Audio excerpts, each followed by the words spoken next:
The 1985 NBA draft is known as the draft that might have been rigged by David Stern in favor of the New York Knicks, where they landed Patrick Ewing with the number one pick.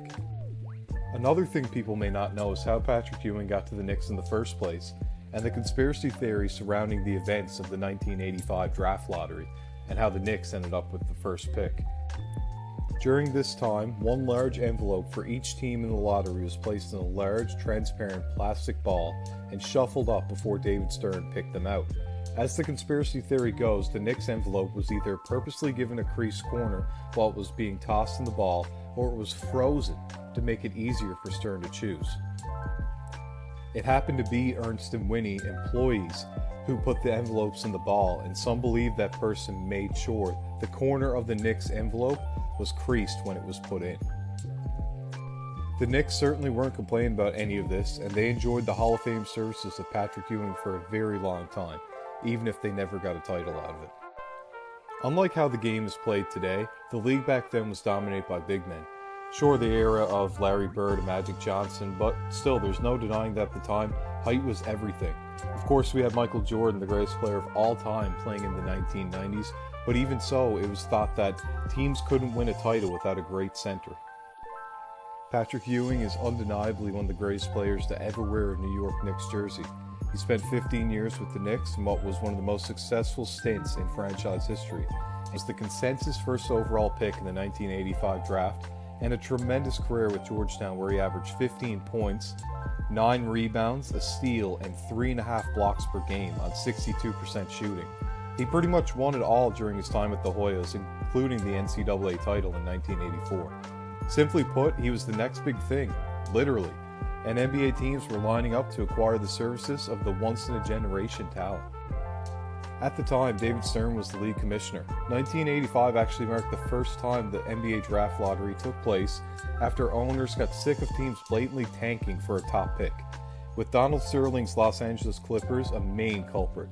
The 7 teams that didn't make the playoffs the season before all had an equal chance of bagging the first overall pick, being 14.3%.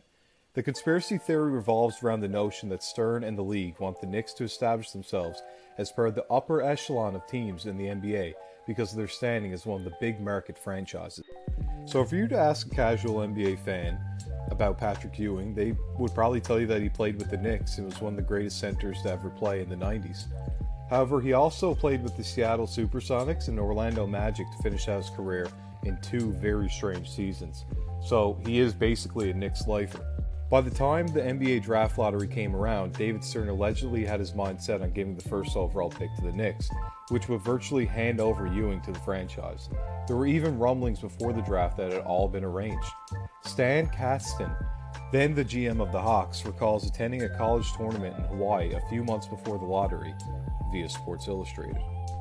"I was sitting with a couple of NBA guys," says Kasten, "and I remember one high-ranking team executive, who I will not name, was 1,000,000% convinced of what was going to happen. 'He's going to the Knicks,' he kept saying. 'He's going to the Knicks. It's all arranged.'" Kasten pauses, chuckles. "I didn't believe him at the time."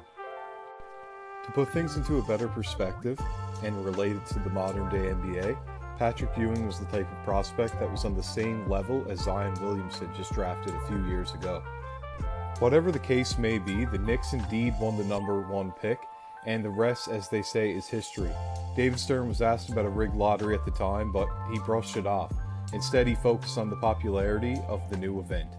"If people want to say that the lottery's fixed, well then fine," David Stern said.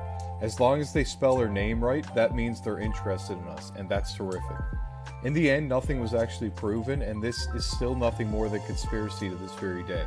Some might even say that this is the biggest conspiracy theory in NBA history, perhaps alongside Stern's secret suspension of Michael Jordan for gambling. This lottery fiasco prompted the league to change the format of the lottery.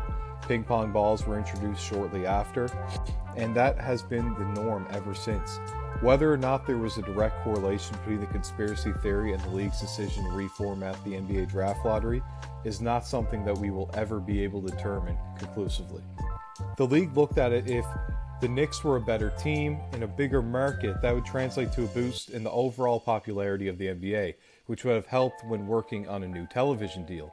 The Knicks were just coming off a 24-win season in the 1984-85 campaign, however. Let me know down below, and I'll try my best to feature a little bit of everything for everyone enjoying.